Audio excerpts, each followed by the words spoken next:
अस्सलाम वालेकुम एवरीवन। आज हमारा इंट्रोडक्शन टू अकाउंटिंग का पहला लेक्चर है और आज के लेक्चर में हम बेसिक अकाउंटिंग कॉन्सेप्ट्स की बात करेंगे और इनको डिस्कस करेंगे। और इस सब्जेक्ट को समझने के लिए हमें क्या-क्या चीज़ें, क्या-क्या कॉन्सेप्ट, क्या-क्या डेफिनेशंस हमें आनी चाहिए, इन सब के बारे में आज बात होगी। तो आज का लेक्चर बहुत ही ज़्यादा इम्पोर्टेंट है। आपको मैं यही मशवरा दूंगा कि आप जितनी भी बातें आज हों उनको बहुत गौर से सुने और समझें, क्योंकि ये आगे आपके हर आने वाले चैप्टर में काम आने वाली है। तो चलिए अब बाकायदा लेक्चर का आगाज़ करते हैं। बिस्मिल्लाहिर्रहमानिर्रहीम। तो सबसे पहले हमारे पास कुछ अकाउंटिंग की डेफिनेशन है, इनके बारे में बात कर लेते हैं। सबसे पहली डेफिनेशन है ट्रांजैक्शन, लेन देन। सही है। उर्दू में मतलब होता है लेन देन और इंग्लिश में ट्रांजैक्शन। जरा डेफिनेशन पढ़ते हैं। Any exchange of value is called a transaction. हर वो चीज पहले में जिसकी कोई वैल्यू है और वो एक्सचेंज करी जा रही है, वो आपकी ट्रांजैक्शन है। पहले मैंने इसको उर्दू में मतलब बता दिया, अब जरा इस पर बात करते हैं। सर लेन देन, सर किस चीज की लेन देन, वो उसे बताया हुआ है। लेन देन एक्सचेंज, सही है, ऑफ वैल्यू। हर वो चीज जिसकी कोई ना कोई वैल्यू है, जब भी वो एक्सचेंज करी जाएगी, सही है, तो वो चीज, वो जो एक्टिविटी परफॉर्म होगी, दैट इज कॉल्ड आपकी ट्रांजैक्शन। क्या एग्जाम्पल, एग्जाम्पल बहुत सारी हैं। आप अपने घर के नीचे या अपने घर के पास वाली एक शॉप पे गए, रेगुलर शॉप पे, और वहां पे आपने एक चॉकलेट पसंद की। आपने एक चॉकलेट ली, उसके ऊपर लिखा हुआ था ₹20। सही है, उसके ऊपर लिखा हुआ था ₹20। अच्छा जी, ये ₹20 की एक चॉकलेट हो गई। और उसके बाद जब आप अंकल के पास गए और अंकल को पेमेंट करी आपने, तो आपने जो अंकल को नोट दिया वो भी था ₹20 का। ठीक है। तो अब आप ये देखें कि ये 20 और ये 20, सर वो जो चॉकलेट है वो एक वैल्यू कंटेन करती है। वो क्या वैल्यू कंटेन करती है, वो वैल्यू कंटेन करती है ₹20 की। ठीक है। उस चॉकलेट की कीमत क्या है, वो वैल्यू क्या कंटेन करती है, ₹20 की। और वो जो कागज का टुकड़ा आपने निकाल के दिया, उसके ऊपर क्या लिखा हुआ था, ₹20। तो इसका मतलब वो भी एक वैल्यू कंटेन करता है, ₹20। ठीक है। तो ये आपस में वैल्यूज का चेंज होना, अंकल ने आपको चॉकलेट दी, आपने अंकल को पैसे दिए, ये वैल्यूज का चेंज होना ट्रांजैक्शन कहलाता है। ठीक है। ये बड़ी से बड़ी और छोटी से छोटी हर किस्म की में अप्लाई होता है। ठीक है। आप एक छोटी सी टॉफी भी खरीदने जाएं तो उसको ट्रांजैक्शन ही कहा जाएगा कि हमने क्या परफॉर्म किया है, ट्रांजैक्शन परफॉर्म किया। एक और एग्जांपल, आप शॉपिंग मॉल गए, आपको एक अच्छा सा सूट पसंद आ गया। ठीक है। आपने उसकी कीमत पूछी, अब वो जो भी कीमत थी, फॉर से 5000 रुपीज। ठीक है। 5000 रुपीज की का वो कपड़ा था, वो सूट था जो आपने पसंद किया था। अच्छा जी, अब क्या होगा, जब आपने सूट देख लिया, आपको पसंद आ गया, पैसे देने की बारी है, तो आप वो सूट लेंगे 5000 का, और बदले में उनको 5000 का नोट देंगे।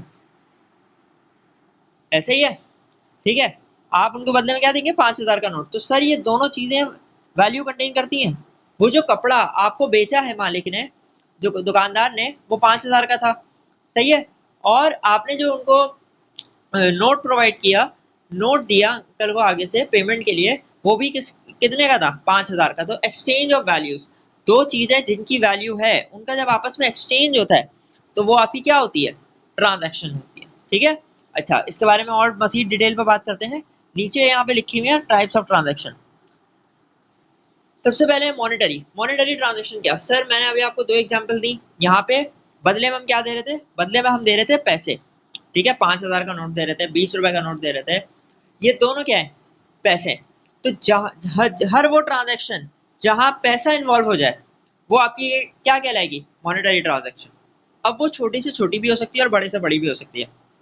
आप घर भी खरीदें कैश पे, ठीक है, घर खरीदें, आप गाड़ी खरीदें, आप बेशक पूरा जहाज खरीद लें, लेकिन क्योंकि उसमें मनी इनकी इन्वॉल्वमेंट होगी किसी ना किसी तरह, उसमें कहीं ना कहीं से पैसा इन्वॉल्व होगा, तो वो ट्रांजैक्शन क्या कहलाएगी, मॉनेटरी ट्रांजैक्शन। हर वो ट्रांजैक्शन जो कि जिसमें पैसा इन्वॉल्व होता है, दैट इज कॉल्ड आपकी मॉनेटरी ट्रांजैक्शन।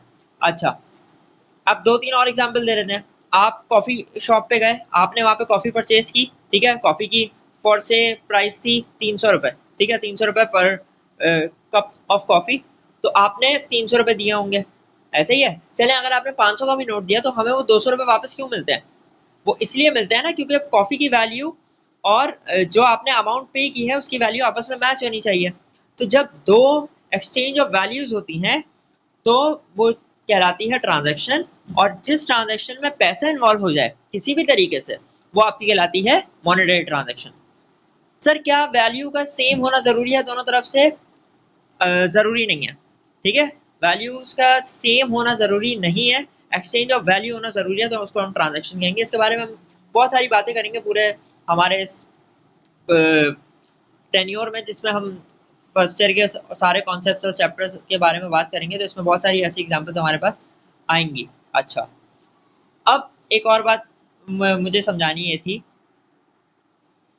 कि मॉनेटरी ट्रांजैक्शन में सर आप ये बात याद रखिएगा हमेशा, बल्कि ट्रांजैक्शन में ये बात याद रखिएगा कि एक्सचेंज ऑफ वैल्यूज होना जरूरी है, एक्सचेंज होना जरूरी है। अगर आपको सामने वाला कुछ दे रहा है तो आप भी सामने वाले को कोई चीज प्रोवाइड करेंगे, कोई चीज उसको देंगे, ठीक है भाई। ईद ईद आती है, ईद पे आप छोटे बच्चों को, हमारे यहाँ रिश्तेदारों में जो बड़े लोग होते हैं वो छोटे बच्चों को ईदी देते हैं, ठीक है। अब वो ईदी देना क्या मॉनेटरी ट्रांजैक्शन है? नहीं है। क्यों? सर पैसा तो इन्वॉल्व हो रहा है और वैल्यू की कोई चीज भी दी जा रही है, लेकिन सर वो मॉनेटरी ट्रांजैक्शन नहीं है क्योंकि उसमें क्या, उसमें एक्सचेंज नहीं हो रहा। बच्चे आगे से थोड़ी ना कुछ देते हैं, बच्चे तो नोट लेके जेब में रखते हैं या अम्मी को दे देते हैं बाद में, ऐसा ही है। तो जब एक्सचेंज नहीं है तो उसको हम ट्रांजैक्शन नहीं कह सकते। इसी तरह अगर आपकी बर्थडे है और आपको कोई गिफ्ट देता है, सही है, तो वो अब मॉनेटरी ट्रांजैक्शन नहीं है, वो दूसरी वाली ट्रांजैक्शन है, ये इस पर बात करूंगा मैं। लेकिन वो ट्रांजैक्शन नहीं कहलाई जाएगी, ठीक है। उसमें मनी इन्वॉल्व नहीं है, उसमें कोई चीज इन्वॉल्व है, ठीक है। लेकिन उसको क्या ट्रांजैक्शन कहेंगे? हम नहीं कहेंगे, ठीक है। ट्रांजैक्शन नहीं होगी, क्यों? क्योंकि एक तरफ से चीज दी जा रही है वैल्यू वाली, दूसरी तरफ से कुछ भी हासिल नहीं हो रहा। सर अगली है बार्टर। बार्टर क्या होती है? बार्टर है कोई चीज, जैसे मैंने अभी गिफ्ट की बात बताई ना, खैर वो ट्रांजैक्शन नहीं थी, लेकिन मैं बात बता रहा हूँ कि चीज के बदले चीज देना। बार्टर क्या होता है? बार्टर होता है चीज के बदले चीज देना। आपने इकोनॉमिक्स में पढ़ा होगा, अगर नहीं पढ़ा तो मैं बता देता हूँ कि जब मनी इन्वेंट नहीं हुआ था तो पहले ज़माने में लोग बार्टर पर ही ट्रांजैक्शन करते थे। सर क्या मतलब? भाई चीज़ के बदले में चीज़ दे देते थे। सर कैसे? भाई फर्ज करें आपको ज़रूरत है आटे की, ठीक है, आपको चाहिए 1 किलो आटा, लेकिन आपके पास आटा नहीं है, आपके पास घर में चावल बहुत सारे रखे हुए हैं, ठीक है। एक और आदमी है जिसको बहुत ज़रूरत है चावल की, सही है। एक और आदमी है जिसको बहुत ज़्यादा ज़रूरत है चावल की और उसके पास आटा बहुत है, सही है। अब क्या होगा? अब होता ये है कि भाई इधर एक आदमी आता है, इधर से वही वाला दूसरा आदमी आता है, उसको आटे की जरूरत थी, सही है। पहले आदमी को आटे की जरूरत थी, दूसरे आदमी के पास आटा बहुत था, उसने आटा उनको दे दिया जितनी भी जरूरत थी। एक फर्ज करें 1 किलो की जरूरत थी, 1 किलो आटा चाहिए था उसने, तो जिस आदमी के पास आटा बहुत था उसने उनको वो आटा दे दिया। अच्छा, दूसरे वाले को जरूरत थी चावलों की और पहले वाले आदमी के पास चावल बहुत है, तो उसने बदले में 1 किलो चावल इनको दे दिया, ठीक है। Exchange of values, exchange of values हो गई। तो ये ट्रांजेक्शन क्या कहलाएगी? अब इसमें कहीं भी पैसा इन्वॉल्व नहीं हुआ। अब जब पैसा इन्वॉल्व नहीं हुआ तो ऐसे ट्रांजेक्शन को हम कहेंगे बार्टर ट्रांजेक्शन, जिसमें कहीं से भी कोई पैसा इन्वॉल्व नहीं हुआ, तो ऐसे ट्रांजेक्शन को हम कहेंगे बार्टर ट्रांजेक्शन। सर इसकी कोई जदीद एग्जाम्पल दे दें। अच्छा, एग्जाम्पल सुनो भाई। एक सॉफ्टवेयर हाउस है, ठीक है, आजकल बहुत सारे लड़के काम भी करते हैं, बहुत सारे लोगों को पता भी है कि सॉफ्टवेयर हाउस में बहुत सारी चीज़ें होती हैं, फ्रीलांसिंग के काम होते हैं बहुत सारे। फर्ज करें एक सॉफ्टवेयर हाउस है जो कि ग्राफिक डिजाइनिंग के लोग हैं वहाँ पे, ठीक है। अच्छा, उस सॉफ्टवेयर हाउस के नीचे एक कैंटीन है या एक कॉफ़ी शॉप है, ठीक है। अच्छा, वो कॉफ़ी शॉप वाले उस सॉफ्टवेयर हाउस वालों के पास जाते हैं और उनसे रिक्वेस्ट करते हैं कि आप हमारे स्टोर के लिए एक अच्छा सा लोगो बना लें, एक अच्छा सा लोगो डिज़ाइन कर लें, ठीक है। अच्छा जी, उनका तो काम था सॉफ्टवेयर हाउस वालों का। सॉफ्टवेयर हाउस वाले फौरन मान जाते हैं, वो कहते हैं ठीक है हम बना देंगे, पैसे बताएं आप क्या देंगे।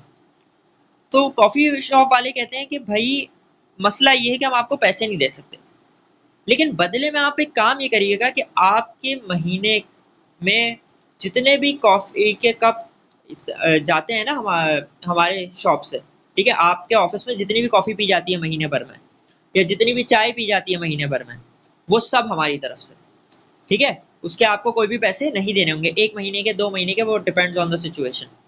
इस किस्म की कोई बात हो गई। अब अगर सॉफ्टवेयर हाउस वाले एग्री कर जाते हैं इस बात को कि हाँ भाई ठीक है, हम ये बात मानते हैं कि आप हमें पैसे नहीं दें, हम आप हमें जो आपने हमें ऑफर की है चाय की, कॉफ़ी की, महीने भर की, वो उस पर हम एग्री करते हैं।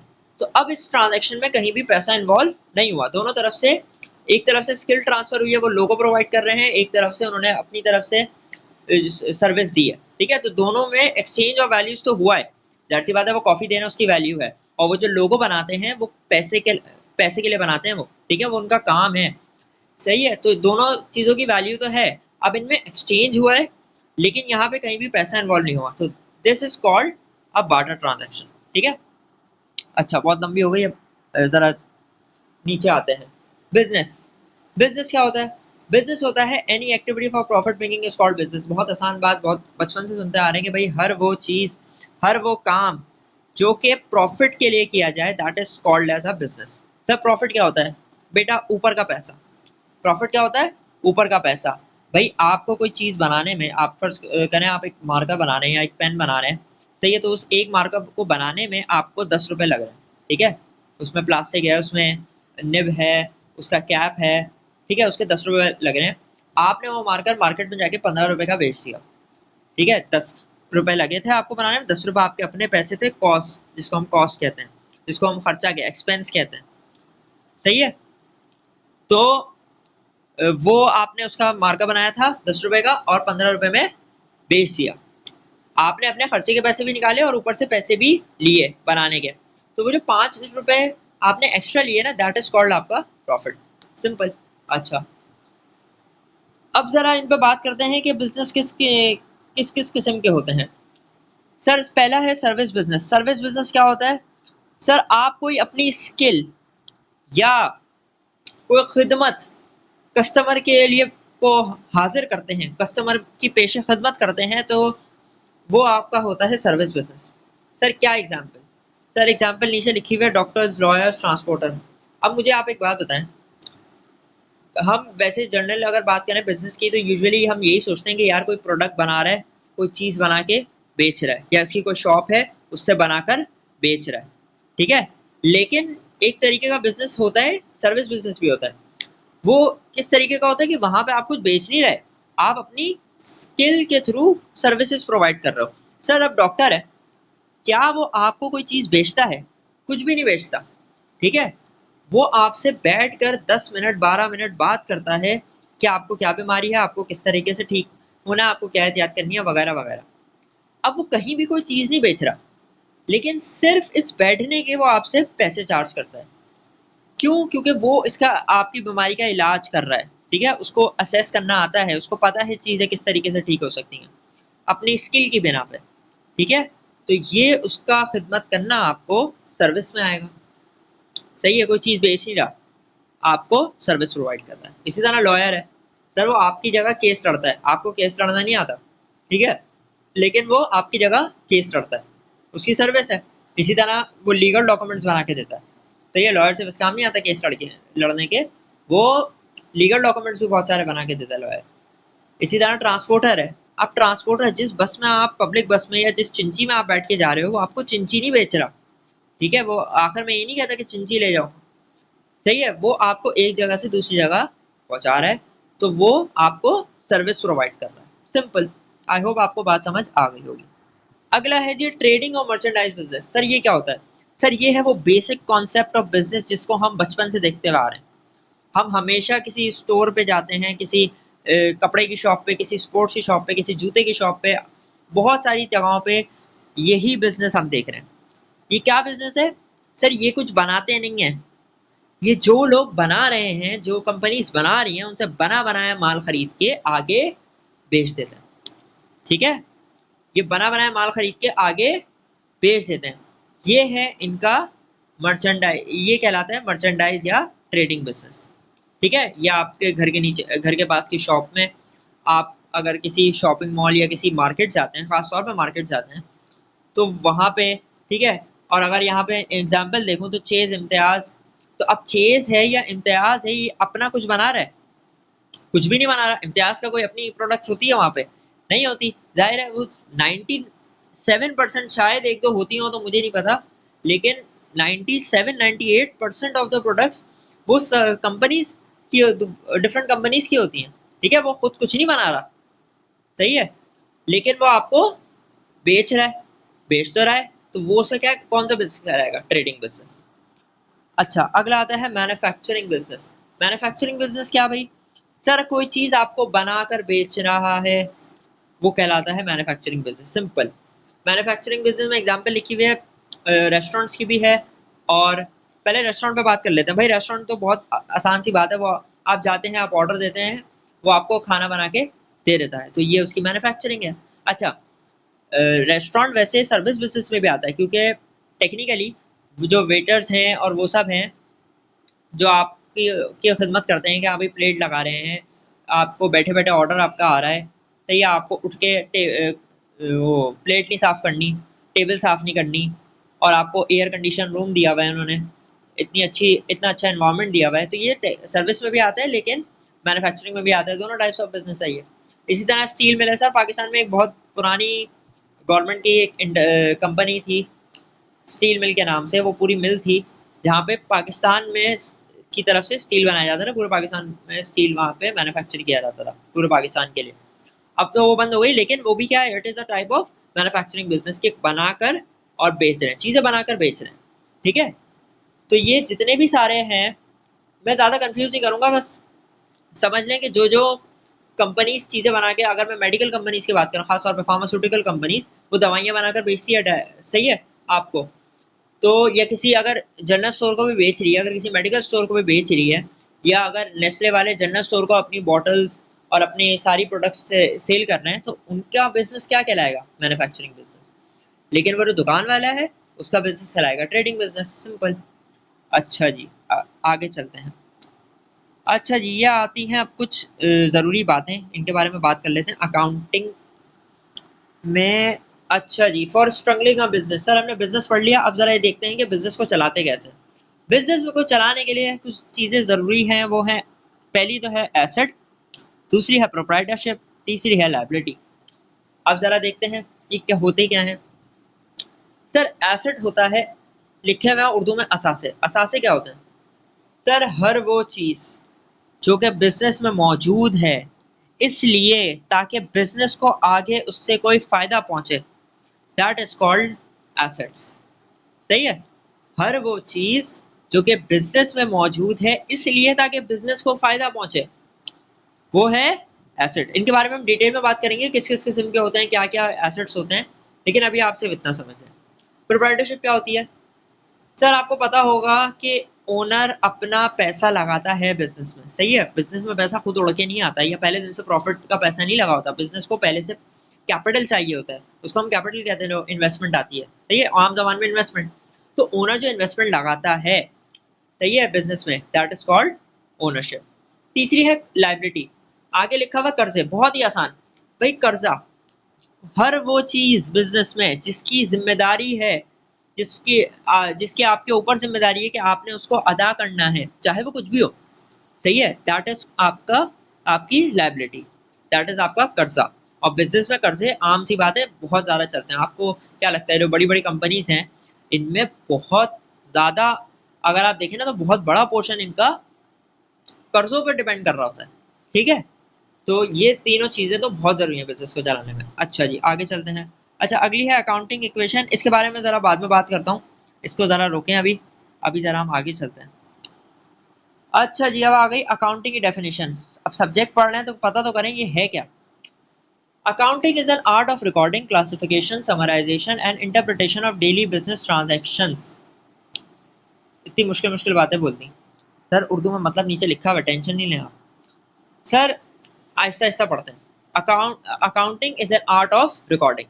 अकाउंटिंग एक तरीका है, एक स्किल है, सही है, रिकॉर्ड करने का। रिकॉर्ड करने का मतलब महफूज करने का, सही है, रिकॉर्ड करना, आप चीजों को रिकॉर्ड करते हो, चीजों को लिख कर रखते हो। यहाँ पे रिकॉर्ड करने का मतलब हम लिखना ही कर रहे हैं, क्योंकि वर्बली कोई काम नहीं होता, सही है। आप चीज़ों को रिकॉर्ड करते हो। इवन आप मैं सिंपल सी एग्जांपल दूँ, आप तस्वीरें हैं या फ़ोन में जो वीडियोज़ होती हैं उनको रिकॉर्डिंग करते हो, तो रिकॉर्डिंग से क्या होती है, वो मोमेंट जो भी आप कैप्चर करना चाह रहे हो वो आपके पास सेव होके रह जाती है, सिंपल। उसको आप कभी भी देखते रहो। इसी तरह बिज़नेस में जितनी भी, ये बात आपने बहुत ध्यान से देखनी है, डेली बिजनेस ट्रांजैक्शन, रोज की रोज जो जो ट्रांजैक्शन बिजनेस में हो रही हैं उनको रिकॉर्ड करना, उनको महफूज करना, उनको सेव करके रख लेने का तरीका इज अकाउंटिंग। सही है। अगला क्या है, क्लासिफिकेशन। क्लासिफिकेशन का मतलब है तरतीब देना, हिस्सों में बांट देना। सही है, तरीके से बांट देना, दैट इज कॉल्ड क्लासिफिकेशन। कि चीज़ों को तरीके से तरतीब देना कि कौन सी चीज़ कहाँ पर आएगी। सही है। बिजनेस में बहुत सारी चीज़ें होती हैं, बहुत सारी कॉम्प्लेक्स चीज़ें होती हैं, हम हर चीज़ को हर किसी में नहीं डाल सकते। अभी आपने 3 चीज़ें पढ़ी, एसेट्स, लायबिलिटीज और प्रोप्राइटरशिप। सर क्या मैं हर चीज़ एसेट में डाल दूंगा, क्या मैं हर चीज़ प्रोप्राइटरशिप में डाल दूंगा? नहीं, वो हम आगे चल के पढ़ेंगे कि क्या चीज़ किस तरीके से, कौन सी चीज़ एसेट में जाती है, कौन सी चीज़ लायबिलिटी में जाती है, कैपिटल कैसे रिकॉर्ड होता है, एक्सपेंस कैसे, कौन सी अमाउंट एक्सपेंस होती है। तो ये सब क्या है, क्लासिफिकेशन देना। हर अमाउंट को हम खर्चा नहीं बता सकते बिजनेस में। सही है, ये भी ध्यान रखना है। अच्छा जी, अगला है समराइजिंग, समराइजेशन, खुलासा करना। सर खुलासा करने का मतलब चीज का जो मेन आइडिया है, मेन पॉइंट है, जो मेन समरी है, जो मेन बातें निकल कर आती हैं उसमें से वो बयान कर देना। तो अकाउंटिंग में हमें ये पता चल जाएगा कि हमने जितनी भी बिजनेस ट्रांजैक्शन की हैं। सर आप रोज सारी बिजनेस ट्रांजैक्शन को रिव्यू नहीं कर सकते बिजनेस में, ये बात तो आपको पता है ना। तो हम जब रिकॉर्ड करेंगे अकाउंटिंग इक्वेशन, अकाउंटिंग में हम काम करेंगे अकाउंटिंग में, तो हमें खुद ही से पता चलना शुरू हो जाएगा कि कौन सी ट्रांजैक्शन हुई है और इसके रिजल्ट में हमने क्या स्टेप लिया है, हमने क्या किया है उसके बदले में। ठीक है, तो ये चीज आपको खुलासे की सूरत में नजर भी आना शुरू हो जाएगी। ठीक है, कल हम अगला अगला जो हमारा लेक्चर है जनरल जनरल का, उसमें आप देखिएगा कि किस तरीके से हम ट्रांजेक्शन्स को समराइज कर देंगे। ठीक है, कैसे हम छोटा उनका मेन आइडिया, उनका मेन जो मकसद था वो हम उनको करके दिखा देंगे कि हाँ भाई ये जो ट्रांजैक्शन हुई है इसमें कैश आया है या इसमें एसेट गया है, क्या हुआ है, इसमें क्या काम हुआ है। ठीक है, बिजनेस में क्या मसला हुआ है, बिजनेस को फायदा पहुंचा, बिजनेस को नुकसान पहुंचा, बिजनेस में पैसा आ रहा है, बिजनेस में पैसा जा रहा है। सही है, ये सारी बातें हम समराइजेशन में देख लेंगे। अच्छा जी, अगला है इंटरप्रिटेशन, वजाहत करना। ये बिल्कुल वैसी है जिस तरह समराइजेशन है कि चीज़ों को बयान कर देगा वो। चीज़ें अकाउंटिंग में चीज़ें बयान, डेली बिजनेस ट्रांजैक्शन बयान हो जाएंगी, पता चल जाएगा, नजर आ जाएगा कि हाँ भाई बिजनेस में क्या हुआ है, बिजनेस में कौन सी एक्टिविटी परफॉर्म हुई है, सिंपल। तो अब दोबारा पढ़ते हैं। Accounting is an art of recording, महफूज करना, क्लासिफिकेशन, तरतीब देना, समराइजेशन, खुलासा करना, एंड इंटरप्रिटेशन, वजाहत करना ऑफ डेली बिजनेस ट्रांजैक्शन। रोज के बिजनेस ट्रांजैक्शन को अपने पास लिख कर रखना, महफूज करना, उनको सही ऑर्डर में डिवाइड करना, तरतीब देना, उनको उनका खुलासा करना और उनकी वजाहत करना, उनको अच्छे तरीके से बयान करना, दैट इज कॉल्ड अकाउंटिंग। अच्छा जी, ये है चार्ट्स ऑफ अकाउंट। सर ये बेसिक 5 चीजें हैं जो कि आप अकाउंटिंग में पढ़ेंगे और इन्हीं 5 के गिर्द पूरी अकाउंटिंग घूमती है, बस। सही है, ये पूरा आपका अकाउंटिंग का जितना भी इतना बड़ा सा दायरा है ना, वो सब इन्हीं के अराउंड गैदर करता है। ठीक है, क्या है वो, एसेट्स, लायबिलिटी, कैपिटल, एक्सपेंस और इनकम। कैपिटल वही है जो हम प्रोप्राइटरशिप पढ़े थे, ओनर का पैसा बिजनेस में जब आता है। सही है, एक्सपेंस होता है आपका खर्चा, जो आपकी अपनी कॉस्ट लगी होती है, जो आपने खुद से खर्च किया होता है। ठीक है, कोई चीज़ बनाने में, कोई सर्विस प्रोवाइड करने में या कोई चीज़ बेचने में जो आपका अपना पैसा लगा होता है, दैट इज आपका एक्सपेंस। और इनकम, आप जो कमाई कर रहे हैं, जिसके लिए आपने बिजनेस बनाया, दैट इज आपकी इनकम। ठीक है। अच्छा जी, अब जरा बात करते हैं टाइप्स ऑफ एसेट्स। एसेट्स आ गए भाई, एसेट्स के टाइप्स। एसेट्स कितने किस्म के होते हैं? एसेट्स होते हैं सर 2 किस्म के, एक होते हैं करंट एसेट्स और एक होते हैं non current asset. Current asset वो जिनमें करंट होता है और नॉन करंट वो जिनमें करंट नहीं होता। नहीं, ये नहीं होता। करंट मतलब चलने वाले, चलते फिरते एसेट्स, और नॉन करंट मतलब आगे लिखा हुआ वेव ब्रैकेट में फिक्स्ड। सही है। करंट करंट एसेट्स सर वो होते हैं जो साल भर के अंदर अंदर, सही है, साल भर के अंदर अंदर चेंज हो जाते हैं। उनकी कोई गारंटी नहीं होती है कि वो 1 साल बाद हमारे पास मौजूद होंगे भी या नहीं होंगे। ठीक है, उन वो ज्यादा दिनों तक रहते नहीं, हमारे पास कोई गारंटी नहीं होती, वो कभी भी चेंज हो सकते हैं, वो पूरी तरीके से खत्म भी हो सकते हैं, वो बढ़ भी सकते हैं, वो कम भी हो सकते हैं। जबकि नॉन करंट एसेट वो होते हैं जो हमारे पास 1 साल बल्कि इससे ज्यादा चलते हैं और चल सकते हैं। सही है, उनके अंदर ये कैपेबिलिटी होती है कि वो 1 साल भर से ज्यादा हमारे साथ चल सकें, तो वो सारे एसेट्स क्या कहलाते हैं? Non current assets. अच्छा जी, अब इनके बारे में बात करते हैं। सबसे पहले है sir cash in hand. Cash in hand sir बहुत आसान, बिजनेस में वो पैसा जो आपके बिल्कुल सबसे ज्यादा करीब रखा हुआ है, दैट इज आपका कैश इन हैंड। आपने दराज खोली, पैसे निकाल के दे दिए, ये सारे आपके जो बिजनेस में पैसा रखा हुआ है आपकी आंखों के सामने, दैट इज आपका कैश इन हैंड। अगला है cash in bank. Cash in bank क्या होता है भाई? जो पैसा बिजनेस के बैंक अकाउंट में, ओनर के बैंक अकाउंट में नहीं, जो पैसा बिजनेस के बैंक अकाउंट में जमा हुआ वह है, दैट इज आपका कैश इन बैंक। सिंपल। अच्छा जी, अगली बात करते हैं हम अकाउंट रिसीवेबल की। ये अकाउंट रिसीवेबल क्या होता है भाई? अच्छा जी, अब आप जरा इस बात को समझें कि फर्ज करें आपकी एक अच्छी सी शॉप है, ठीक है, और आप कॉफ़ी सेल करते हैं। ठीक है, एक बंदा आता है और उनके बराबर में उनका ऑफिस है, ऑफिस में जॉब करते हैं, लंच टाइम होता है तो वो आते हैं और आपकी दुकान से कॉफ़ी लेके जाते हैं और पीते हैं बड़े मज़े से, बड़े शौक से। अच्छा जी, तो जब उनसे पैसे मांगो ना, तो वो कहते हैं कि भाई वो पहली तारीख से आना शुरू हुए थे, उन्होंने उनसे पैसे मांगे आपने, तो उन्होंने कहा कि भाई यार मुझसे महीने के आखिर में ले लेना। ठीक है, महीने के आखिर में ले लेना, कोई बात नहीं, चलता है, बराबर में तो ऑफिस है, कहीं भागे तो नहीं जा रहे। अब वो साहब पूरे महीने आते हैं और कॉफ़ी पी के जाते हैं।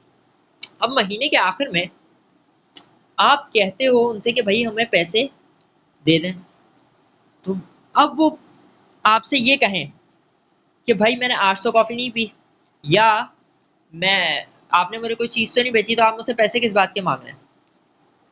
सर जो हम पैसे मांग रहे हैं ना उनसे, वो हमारा है अकाउंट रिसीवेबल। अकाउंट रिसीवेबल वो अकाउंट होता है कि अगर कोई कस्टमर आप से क्रेडिट पे ट्रांजैक्शन कर रहा है, क्रेडिट पे चीज़ें लेके जा रहा है, ठीक है, आपसे चीज़ ले जाता है, पैसे नहीं देता, पैसे बोलता है बाद में दे दूंगा, सही है, तो उसके हिस्से के जो पैसे जमा हो रहे हैं ना हमारे पास, दैट इज आपका अकाउंट रिसीवेबल। सिंपल। आपने यूजुअली सुना होगा कि हमारे यहाँ जो चाय के होटल में या वैसे कैंटीन्स वगैरह में एक लफ्ज बोला जाता है कि यार मेरे खाते में लिख दो। ये खाता क्या होता है? ये अकाउंट होता है। ये उसी अकाउंट रिसीवेबल की बात हो रही होती है। ठीक है, ये आपका क्या होगा? Account receivable. हमारे कस्टमर के जो पैसे जो उसने देने हैं, वो जब हम जमा करते हैं ना, उसका हिस्सा बनाकर लिख कर रखते हैं अपने पास, दैट इज आपका अकाउंट रिसीवेबल। अगला है जी सप्लाईज। सर सप्लाईज क्या होते हैं? सप्लाईज वो छोटे मोटे एसेट्स होते हैं जो जिनकी बहुत मिनिमल सी वैल्यू होती है, जैसे स्टेशनरी हो गई, जैसे प्रिंटिंग के लिए पेपर्स हो गए, इंक हो गई प्रिंटर की, ऐसी छोटी मोटी सारी चीज़ें आपकी सप्लाईज होती हैं। सर अगली है मर्चेंडाइज। मर्चेंडाइज आपका यहाँ पे स्पेसिफिकली लिखा हुआ है तो बता दूं, मर्चेंडाइज आपका सारा कपड़े का जितना भी काम होता है ना, शर्ट है, पैंट्स हैं, जो जो चीज़ें आपकी कपड़े से रिलेटेड है, वो सारी आपकी क्या होती है? मर्चेंडाइज। ठीक है। अच्छा जी, अगला है advance to supplier. Supplier, supplier कौन होता है भाई?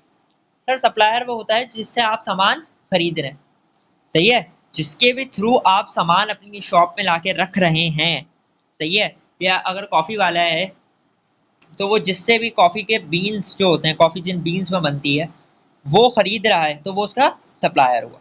ठीक है, आपके अंकल अगर किसी बड़े होलसेलर से लाके सामान खरीद के लाते हैं अपनी शॉप के लिए, ठीक है, तो वो उसका कौन हुआ? सप्लायर। वो अंकल कौन हुआ? सप्लायर हुआ। एडवांस टू सप्लायर क्या होता है? एडवांस टू सप्लायर ये होता है कि भाई आपने वक्त से पहले पैसे पे कर दिए, ठीक है, आप गए, फर्ज कर लें कॉफ़ी शॉप ही ले लें, आपकी कॉफ़ी शॉप, आप एक भाईजान के पास गए जो कि सोयाबीन्स में का उनका बिजनेस है, वो आपको सोयाबीन्स देते हैं और आप फिर अपना बिजनेस आगे चलाते हैं। अच्छा, आप सोयाबीन्स का ऑर्डर देने का है उन्हें कि भाई मुझे महीने में इतने इतने सोयाबीन्स की ज़रूरत है, आप मुझे प्लीज़ भिजवा दें। उन्होंने बोला अच्छा ठीक है मैं भिजवा तो दूंगा, लेकिन वो इतने पैसे लगेंगे और पैसे तो मैं पहले ले लेता हूँ वगैरह वगैरह। आपने चुपचाप उनके मुंह पे सारे पैसे मार दिए, ठीक है, उनके हाथ में सारे पैसे रख दिए, थोड़ी तमीज़। तो आपने उनके हाथ में फौरन सारे पैसे रख दिए। तो अभी उन्होंने बीन्स आपको प्रोवाइड नहीं किया, अभी उन्होंने सामान आपको भेजा नहीं है, लेकिन आपने पहले से उनको पैसे दे दिए। तो अब इन पैसों का हमें फायदा कब पहुंचेगा? बाद में पहुंचेगा। तो इसलिए ये क्या एसेट में आए हैं, ठीक है। इसी एडवांस टू सप्लायर क्या है आपका? एसेट के उन पैसों का फायदा हमें बाद में पहुंचेगा। सर क्या फायदा पहुंचेगा? भाई वो उसी पैसों की वजह से तो हमें बीन्स देगा, सही है। तो इसलिए क्या है, ये आपके एसेट है। अच्छा अगला है मर्चेंडाइज इन्वेंट्री। इन्वेंट्री क्या होती है भाई? अच्छा मर्चेंडाइज और मर्चेंडाइज इन्वेंट्री ये मत समझना कि वो मर्चेंडाइज कपड़ा है तो ये भी कपड़े से रिलेटेड है। सर मर्चेंडाइज इन्वेंट्री कपड़े की भी हो सकती है, लेकिन इन्वेंट्री का मैं खास तौर पे वर्ड समझाना चाह रहा हूँ कि इन्वेंट्री का मतलब ये होता है कि जितने भी लोग ट्रेडिंग बिजनेस करते हैं ना, वो जो भी सामान अपनी दुकान में लेकर आते हैं बेचने की नीयत से। अभी मैं आपको बताऊंगा कि भाई एक सामान वो होता है जो कि बिजनेस में यूज की नीयत से लाते हैं, ठीक है, वो भी वो एसेट होता है, सही है, वो एसेट होता है अलग टाइप का। जबकि जो सामान आपने की नीयत से लाते हैं वो आपकी इन्वेंट्री होती है, ठीक है, वो आपकी क्या होती है? इन्वेंट्री होती है। अगर अंकल किसी शॉप में बिस्किट्स का पैकेट लाते हैं, चिप्स का पैकेट लाते हैं, इसलिए कि मैं आगे इसको सेल करूंगा, तो वो उनकी इन्वेंट्री होगी। लेकिन उसी दुकान में रखा हुआ एक शो पीस जो कि अंकल ने दुकान की खूबसूरती के लिए रखा हुआ है, सही है, बेचने के लिए नहीं रखा हुआ, वो इन्वेंट्री में नहीं आएगा। आई होप बात समझ आ गई होगी। अगला है accrued income. Sir accrued income क्या होती है? एक्रूड इनकम ये होती है कि आपने पैसे कमा लिए लेकिन आपको मिले नहीं है। सर एग्जाम्पल, एग्जाम्पल ये भाई कि मैं एक टीचर हूँ, ठीक है, और मेरा काम है बच्चों को 12 महीने पढ़ाना। हो गया, अब मेरा पहला महीना है और उन्होंने मुझसे एक कॉन्ट्रैक्ट साइन किया था कि भाई इतने इतने पैसे मिलेंगे मुझे, ठीक है भाई एग्री हो गया। पूरा महीना मैंने पढ़ा दिया, अगला महीना भी शुरू हो गया, मैं पढ़ाए जा रहा हूँ पढ़ाए जा रहा हूँ पढ़ाए जा रहा हूँ, मुझे अभी तक पैसे नहीं मिले, मुझे अभी तक पैसे नहीं मिले। तो क्या मैं कह सकता हूँ कि मैंने अपनी इनकम कमा लिया, मैंने अपने हिस्से का काम कर दिया? मुझे क्या करना था? मुझे पढ़ाना था महीने भर, मैंने महीने भर पढ़ा दिया, अब मुझे पैसे नहीं मिले, पैसे एक्रूड हैं, रहते हैं अभी भी, ठीक है, मुझे मिलने रहते हैं। तो वो मेरी क्या कहलाएगी? एक्रूड इनकम, कि मैंने पैसे कमा तो लिए हैं लेकिन मुझे पैसे मिले नहीं है। आपने घर रेंट पे दिया, सही है, बोला था महीने बाद रेंट दे देना, महीना गुजर गया, रेंट नहीं दिया उसने, तो एक्रूड इनकम, आपकी इनकम है, रेंट इनकम में आती है, लेकिन महीने भर वो आपके घर पे रहे, ठीक है, उसने तो मैं ये कहूंगा ना कि आपने पैसे कमा लिए हैं, महीने भर वो आपके घर पे रहे, आपने वो पैसे कमा लिए हैं, आपने वो रेंट, आपका हक है, हक बनता है, लेकिन आपको मिला नहीं है, दैट इज आपकी अक्रूड इनकम। अगला है जी नोट रिसीवेबल। नोट रिसीवेबल मैं सिंपल सी भाषा में बता देता हूँ कि भाई आप फर्ज करें जो आप जो अभी हमारी क्रेडिट पर ट्रांजेक्शन हुई ना, कि हाँ भाई मुझे ये पैसे दे देना, आपने किसी से कर्जा लिया, फर्ज करें आपने अपने दोस्त से कर्जा लिया, ठीक है, और बोला उसको कि मैं ये बात कि मैं इसकी नोट रिसीवेबल की एग्जांपल ये है कि फर्ज करें आपने अपने दोस्त से कर्जा लिया, ठीक है, और आपने अपने दोस्त को बोला कि यार ये मैं पैसे महीने भर में पे कर दूंगा।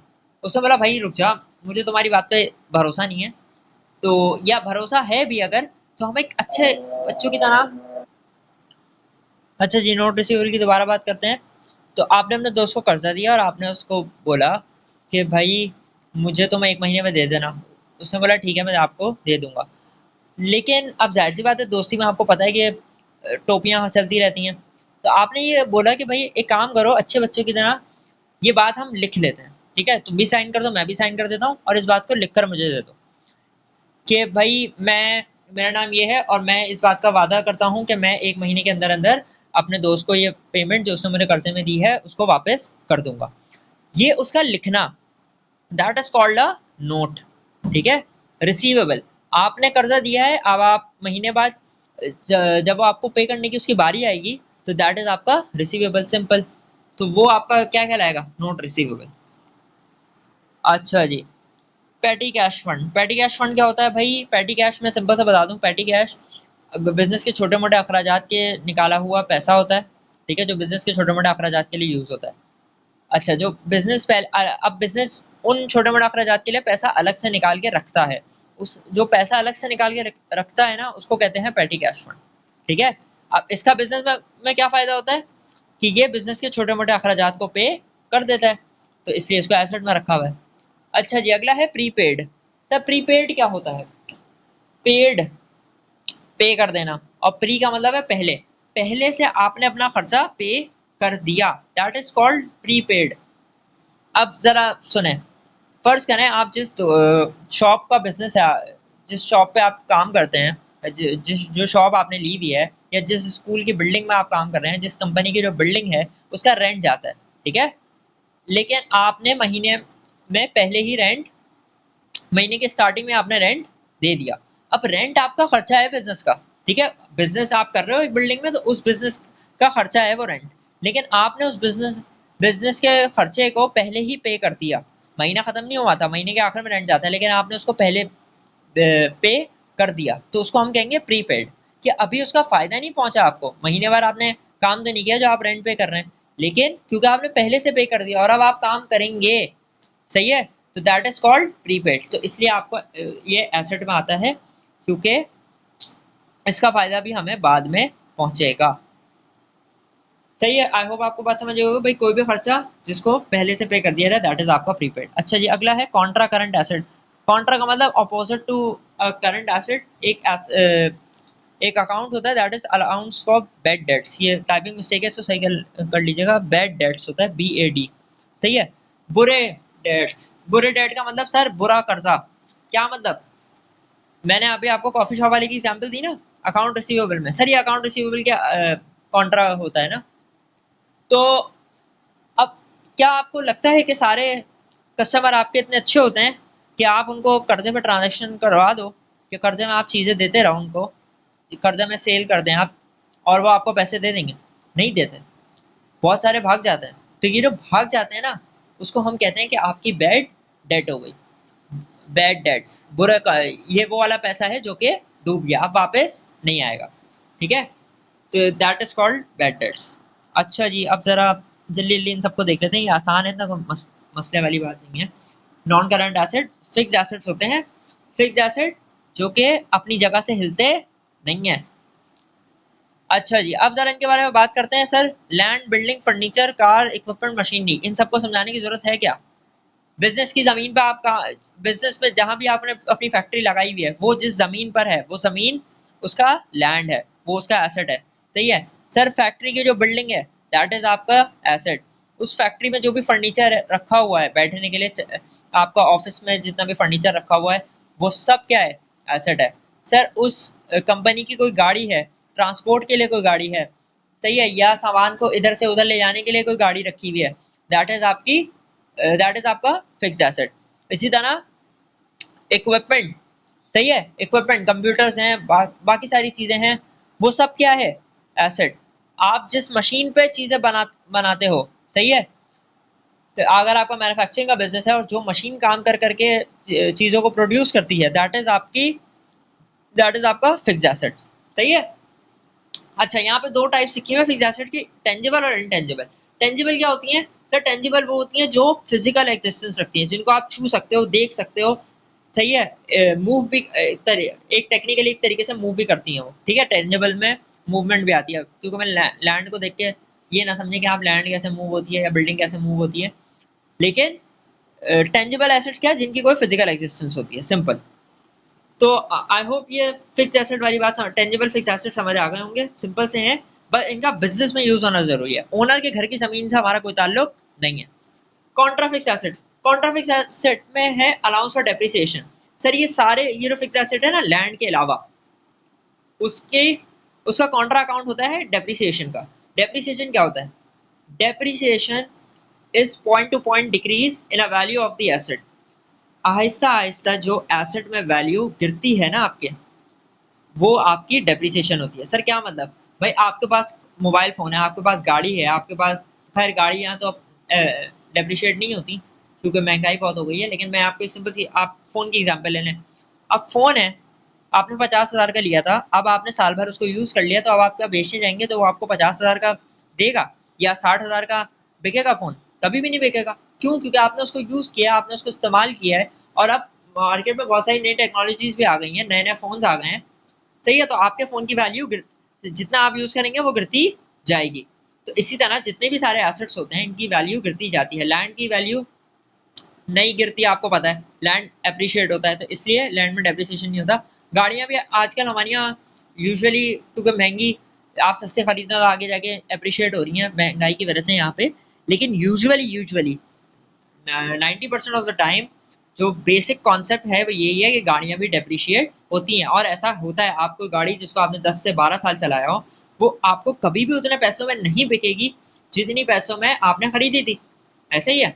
अच्छा, ये हो गई बात सिंपल सी टेंजिबल फिक्स एसेट की। अच्छा, अब हम बात करते हैं इंटेंजिबल फिक्स एसेट, ये क्या होते हैं? अब जरा इनको सुनते जाएं। Sir, goodwill. गुडविल क्या होती है? गुडविल आपकी रेपुटेशन, इज्जत, बिजनेस की कमाई हुई इज्जत, जो उसकी, अब इज्जत की फिजिकल एग्जिस्टेंस नहीं होती। इज्जत आपको ऐसे नजर नहीं आती कि हाँ भाई बिजनेस में इज्जत रखी हुई है कहीं पे, ठीक है। लेकिन गुडविल क्या है? गुडविल गुडविल वो रेपुटेशन है जो लोगों में आपकी होती है। सही है। अगर आपकी एक बेकरी है, सही है, और आपने उसका कोई लोकल सा नाम रखा हुआ है, नया ब्रांड है, तो लोग यूजुअली उसमें नहीं आएंगे। लेकिन जब आप दिल पसंद, रौनक शीरी, या खैर रौनक शीरी तो नहीं, लेकिन यूनाइटेड किंग वगैरह इस किस्म के नाम, या ब्लू रिबन है, तो अगर ये नाम अगर आप रखेंगे, सही है, तो आप देखेंगे कि पहले दिन से ही रश लगना शुरू हो जाएगा। इसकी मैं एक और एग्जांपल देता हूँ। मैकडोनल्ड्स जब पहली दफा पाकिस्तान आया था, ठीक है, तो अब वो बाहर का ब्रांड था।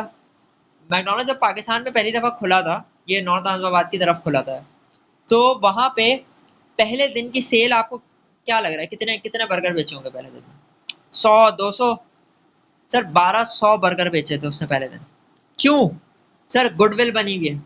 बाहर से उनको सुनते हुए आ रहे, सबको पता था कि हाँ भाई बाहर का एक ब्रांड आ रहा है जो कि बर्गर्स वगैरह में बहुत अच्छा है, ठीक है। तो एक गुडविल बनी होती है। तो बिजनेस की रेपुटेशन होती है, दैट इज कॉल्ड आपकी गुडविल। अच्छा, पेटेंट। सर, पेटेंट क्या होता है? पेटेंट ये होता है कि आपकी कोई टेक्नोलॉजी है, या आपकी कोई इन्वेंशन है, आपकी कोई प्रोडक्ट है, उसको आपने उसको आपने बनाकर उसको लीगली ओन कर दिया। सही है, उसको लीगल तरीके से अपना कर लिया, तो वो आपका क्या कहलाता है कि उस चीज को पेटेंट कर दिया। मुझे आप एक बात बताएं, आईफोन का जो वो है ऑपरेटिंग सिस्टम, आईओएस, या विंडोज का जो ऑपरेटिंग सिस्टम है, विंडोज का, सही है, उस वो और कोई कंपनी नहीं बना सकती। बना सकती है, लेकिन क्यों नहीं बनाती? क्योंकि इजाजत नहीं है, ठीक है। अगर कोई बनाना चाहे तो उसको लीगली इजाजत लेनी पड़ेगी।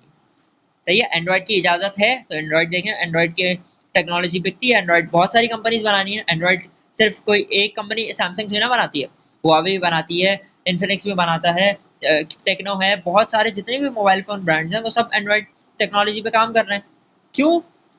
क्योंकि उनके पास इसका इजाजत है। एप्पल हर किसी को इजाजत नहीं देता कि आईओएस आईओएस कॉपी करने की, तो बिल्कुल भी इजाजत नहीं देता। अगर आपने करना है तो उन्हीं के नाम के अंडर काम करना होगा। सही है। तो दैट इज कॉल्ड पेटेंट, कि कोई चीज आपने लीगली ओन कर ली। लोग बहुत सारे जगह बिजनेस में भी नाम लीगली ओन कर लेते हैं, ठीक है। आप ऐसे ही किसी बिजनेस का नाम नहीं उठा सकते, या उसकी बनाई हुई कोई नई प्रोडक्ट जो उसने अगर पेटेंट करवा ली है लीगली, तो आप उसको नहीं कॉपी कर सकते, वरना आप पे फाइन और पेनल्टी लगती है गवर्नमेंट की तरफ से, लॉ की तरफ से। Which takes me to my next point, copyright. Copyright क्या होता है कि भाई आपने किसी का नाम, बिजनेस का कोई आइडिया जो कि लीगली ओन था, वो कॉपी कर लिया। आपने यूट्यूब पे देखा होगा कॉपीराइट स्ट्राइक आ जाती है। क्या होता है वो? कि भाई किसी के वीडियो का कंटेंट या कोई गाना या कुछ भी चीज जो कि उसकी थी, आपने बगैर इजाजत यूज कर ली, तो उस पर क्या आता है? Copyright issue. सही है, कॉपीराइट, कि आपने इलीगली किसी ने कॉपी कर ली, दैट इज कॉपीराइट। अब जिसके पास वो हक होता है तो वो उसके लिए एसेट होता है, ठीक है। अगला है ट्रेडमार्क। ट्रेडमार्क सर बिजनेस का लोगो, डिजाइन, जो कि बिजनेस की पहचान बन जाता है, दैट इज कॉल्ड ट्रेडमार्क। आपको पता होगा, आप नाइकी के जूते देखें, तो उसमें टिक का निशान लगा होता है, सब देख के समझ जाते हैं, किसी को बताने की जरूरत, लिखा बड़ा बड़ा लिखा मैंने तो होना जरूरी नहीं है कि नाइकी है। सही है। इसी तरह इसी तरह मोबाइल फोन कंपनीज के जो एड वो होते हैं,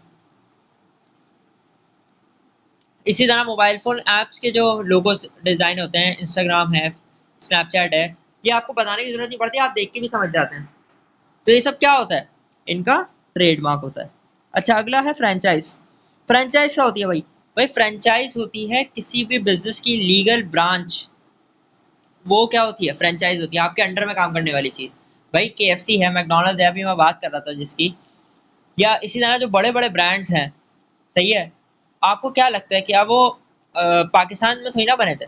पाकिस्तान में तो नहीं बने थे वो, ना ही उनका पाकिस्तानियों से कोई ताल्लुक है। लेकिन उनके आप देखें तो कराची में भी उनके आउटलेट्स हैं, इसी तरह दुनिया भर में आउटलेट्स हैं। भाई लेवाइस है, और अगर मैं दूसरे किसी अच्छे कपड़े की ब्रांड की बात करूं, या एडिडास है, नाइकी है, ठीक है, और भी बहुत सारे हैं। ठीक है। तो वो उनका यहाँ से कोई ताल्लुक नहीं है, लेकिन आप वो एक एक बंदा अपनी तरफ से नहीं भेजेंगे, वहां से नहीं भेजते। वो क्या करते हैं कि वो आपको लीगली इजाजत दे देते हैं इस बात की कि हाँ भाई, को अगर हमारे नाम के पे ब्रांच खोलनी है, तो हम आपको लीगली इजाजत देते हैं। उसकी वो फीस होती है, उसकी रिक्वायरमेंट्स होती हैं, वो अगर आप पूरी करते हैं तो आप उस नाम से बिजनेस रन कर सकते हैं। ठीक है। लेकिन वो उन्हीं के अंडर होगा। सही है। क्योंकि अगर उस बिजनेस में कहीं फॉल्ट आया, तो बात पूरे ब्रांड को लगेगी। ठीक है, पूरे ब्रांड को इससे फर्क पड़ेगा। तो ये बात ध्यान में रहे कि फ्रेंचाइजिंग से ये नहीं हो रहा था कि वो बिजनेस ही बिल्कुल अलग हो जाता है। जिसकी फ्रेंचाइज ली जा रही है ना, उसके लिए वो फ्रेंचाइज ब्रांच भी एसेट होता है। ठीक है।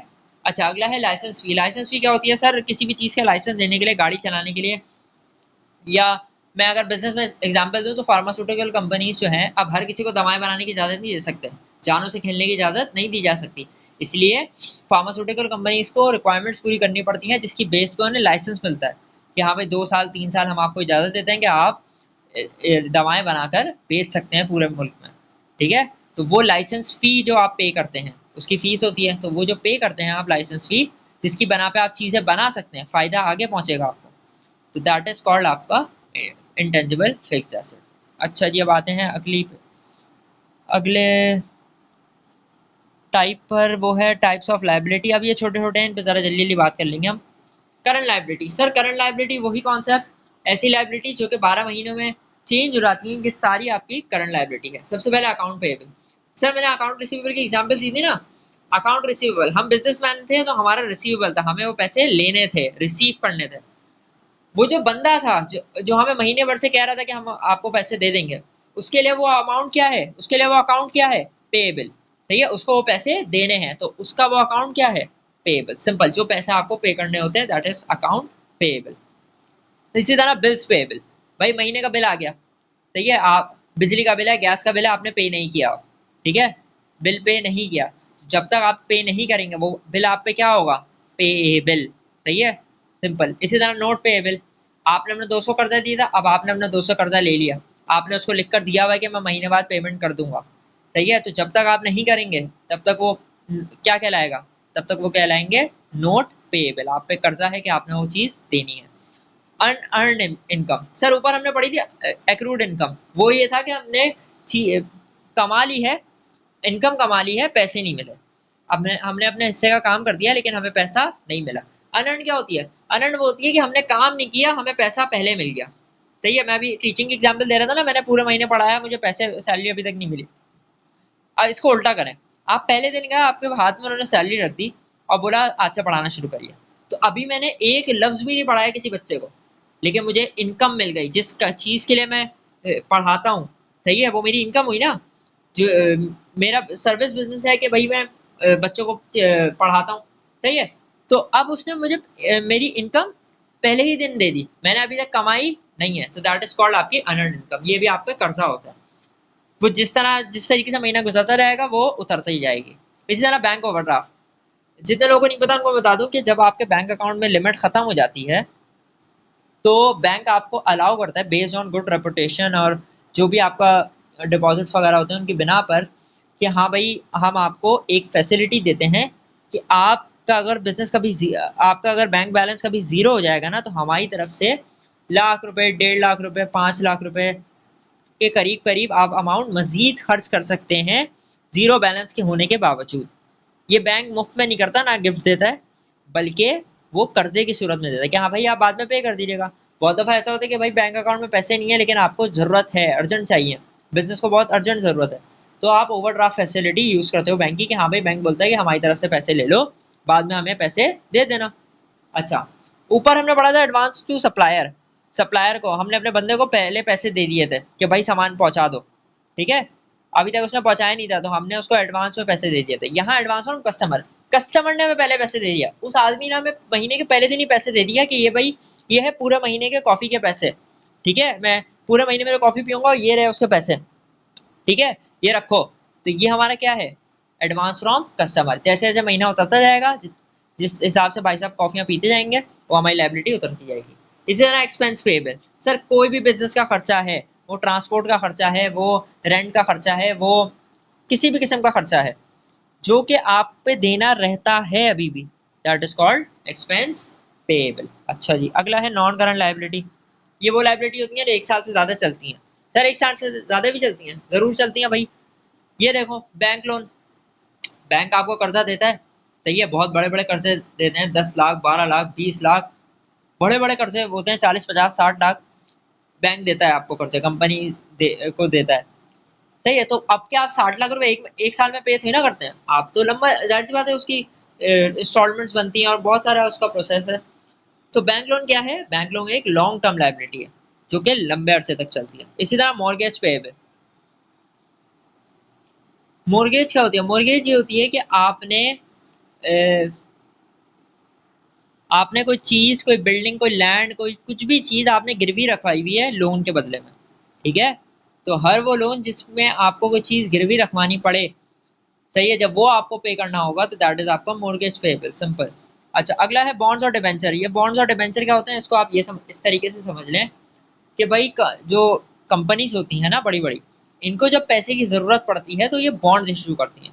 बॉन्ड्स क्या होता है, बॉन्ड्स एक समझ ले रिक्वेस्ट होती है कंपनी की तरफ से कि आम जनरल पब्लिक को कि हमें पैसे दे दो प्लीज, हमारे बॉन्ड्स आप खरीदें, सही है। उस बॉन्ड से क्या होता है, जब वो खरीदेगी पब्लिक तो कंपनी को पैसे पहुंचेंगे, और कंपनी ये कहती है कि हम आपको पैसे रिटर्न कर देंगे, सूद समेत वापस कर देंगे, तो दैट इज आपका बॉन्ड और डिवेंचर पेएबल। जब कंपनी को पे करने होंगे तो दैट इज पेएबल। अच्छा, अगला है long term loan. Long term loan simple, अगर आपने बैंक से नहीं लिया, किसी और जगह से, किसी फाइनेंशियल इंस्टीट्यूशन से आप जो लोन्स प्रोवाइड करता है उससे अगर आपने लंबे अरसे का लोन लिया है, लॉन्ग टर्म का मतलब ये है कि साल भर से ज्यादा का लोन है, तो दैट इज आपका लॉन्ग टर्म लोन, ये भी आपकी नॉन करंट लायबिलिटी है। अच्छा, अगला है Contra liability, discount on bond. अगर आपको उस बॉन्ड पर डिस्काउंट मिल जाए, 1000 रुपए का बॉन्ड था, 950 का मिल गया, सही है, हो सकता है, तो वो आपका डिस्काउंट ऑन बॉन्ड होगा। आई होप इसको भी समझने में कोई मसला नहीं हुआ होगा, ये इतनी कोई मुश्किल बात नहीं थी, और आगे जब सवालों में आएगा तो फिर हम बहुत सारी बातें डिस्कस भी करेंगे। अच्छा, यहाँ पे कॉन्सेप्ट लिखा हुआ है, जरा इसको पढ़ लेते हैं ओनरशिप के हवाले से, कि कैपिटल और ड्राइंग। कैपिटल और ड्राइंग क्या होती है, ये दो चीजें हैं जो कि हम ओनरशिप, प्रोप्राइटरशिप के बारे में जानेंगे। सबसे पहले क्या, कैपिटल क्या होता है, पैसा या माल जो मालिक अपने कारोबार में लगाए। भाई कोई भी चीज मालिक जो अपनी तरफ से लेकर आता है बिजनेस में, चाहे वो पैसा हो, चाहे वो फर्नीचर हो, चाहे वो कोई भी चीज हो, वो जब बिजनेस में लेकर आता है तो दैट इज उसका कैपिटल।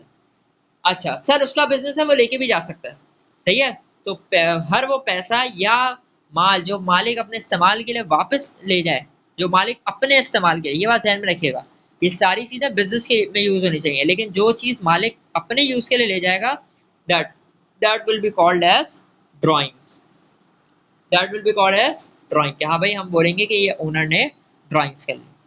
अच्छा जी, अब जरा बात करते हैं प्रॉफिट और रेवेन्यू। सर ये सारे क्या है, ये सारी वो कमाई है जो कि आपको बिजनेस से हासिल हो सकती है। सारे बिजनेस एक जैसी कमाई नहीं करते, डिफरेंट बिजनेस के हिसाब से कमाई है।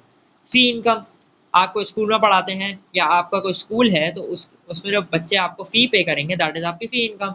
टिकट इनकम, आपका कोई सिनेमा हॉल है, स्टेडियम में क्या, अगर आप वो करते हैं स्टेडियम अगर आप सेल करते हैं उसके टिकट्स, तो दैट इज आपके टिकट इनकम। रेंट इनकम, आपने कोई बिल्डिंग किराए पे दी हुई है, सही है। बहुत दफ़ा ऐसा होता है कि एक ऑफिस की कई सारी सारी बिल्डिंग्स होती हैं, या एक ही फ्लोर में बहुत सारी स्पेस होती है उनके पास, तो वो एक या दो फ्लोर किसी और बिजनेस को दे देते हैं, तो उससे उनका रेंट आ जाता है। इसी तरह सर्विस इनकम, सर्विस इनकम मैंने सर्विस बिजनेस की बात हो गई सारी। सेल्स इनकम, या ट्रेडिंग बिजनेस की सेल्स है, कि जितनी भी सेल्स आप करोगे, सही है, दैट इज कॉल्ड आपकी सेल्स इनकम। इसी तरह कमीशन इनकम, अगर आप कुछ काम कराने का कमीशन लेते हो, जैसे रियल एस्टेट वाले क्या करते हैं कि भाई एक बायर है जो कि घर बेचना चाह रहा है, और एक सेलर है जो कि घर खरीदना चाह रहा है, इन दोनों को बैठ के मुलाकात करा के और इनको आपस में निगोशिएशन और उनकी बात कराकर और इन दोनों को आपस में मिलवाने के पैसे लेता है। सिंपल बात, उन दोनों को आपस में मिलवाने के पैसे लेता है। तो वो मिलवाने के पैसे का वो क्या लेता है, अपने पैसे लेता है वो, दैट इज कॉल्ड उसका कमीशन, कोई काम करने का पैसा। अच्छा, अगला है रिपेयर इनकम। भाई अगर आपकी कोई भी ऐसा काम है जो कि रिपेयरिंग से ताल्लुक रखता है, आप इक्विपमेंट वगैरह रिपेयर करते हो या किसी भी चीज़ को रिपेयर करते हो, दैट इज आपकी रिपेयर इनकम। इंटरेस्ट इनकम, सूद की कमाई। अदर इनकम, अदर इनकम में वो सारी चीज़ें आएंगी जो कि हमारे बिजनेस में नहीं, जो कि हमारा बिजनेस की इनकम नहीं होगी। सर क्या मतलब? सर मतलब ये कि अगर आपका बिजनेस है, फर्ज कर लें आपका बिजनेस है शॉप का, ठीक है। अच्छा, उसके अलावा आपके पास एक और बिल्डिंग थी बिजनेस की, जो कि आपने किराए पे दी हुई है। तो अब आपका जो मेन बिजनेस है उसकी जो मेन इनकम है वो है सेल्स, सही है। आप जो पैसे कमा रहे हो बिजनेस जो जिसके लिए आपने शुरू किया है वो है सेल्स के लिए। वो जो रेंट आ रहा है ना दूसरी बिल्डिंग से, वो तो ऊपर से आ रहा है, वो तो खामा का है। आप चाहो तो उस बिल्डिंग में भी अपना काम शुरू कर सकते हो, लेकिन नहीं कर रहे, आपने उसमें रेंट दिया हुआ है, रेंट के लिए रखा हुआ है लोगों को, ठीक है। तो वो बिजनेस का मकसद नहीं है, आपने दुकान इसलिए नहीं खोली थी कि मैं दूसरी बिल्डिंग को किराए पे दे दूंगा, सही है। तो हर वो इनकम जो कि बिजनेस के मेन मकसद से हटकर आएगी, दैट इज कॉल्ड आपकी अदर इनकम। अच्छा जी, इसके कॉन्ट्रा इनकम्स, इसका मतलब ये है कि भाई जो इनकम जो हम कमाएंगे उसमें सब माइनस जो हो जाएंगी, जो उल्ट कॉन्ट्रा होता है ऑपोजिट ऑफ इनकम, वो है सेल्स रिटर्न और अनाउंस। कि भाई अगर आपने किसी को सेल किया और कस्टमर को कोई चीज़ पसंद नहीं आई, वो वापस करने आया है, दैट इज आपकी सेल्स रिटर्न। और सेल्स डिस्काउंट का, कि आप अपनी तरफ से कस्टमर को डिस्काउंट दे दो, ठीक है। बहुत आसान सी बात है। डिस्काउंट की एग्जांपल्स आपने रोजमर्रा में देखी होंगी, कि हमें तो हर चीज़ में डिस्काउंट चाहिए होता है, कि भाई इसके पैसे सही कर लें, इसके पैसे सही लगा लें। तो अगर आपकी कपड़े की शॉप है, आपने 2000 का सूट है, वो आपने 1800 में दे दिया, 200 रुपये डिस्काउंट दे दिया, तो आपने अपनी खुशी से डिस्काउंट दिया है ना, तो ये आपका कहलाएगा सेल्स डिस्काउंट, ये सेल में से माइनस हो जाएगा। अच्छा जी, अगली है हमारा, अगला हमारे पास है एक्सपेंस। अगला हमारे पास है expense. Types of expense.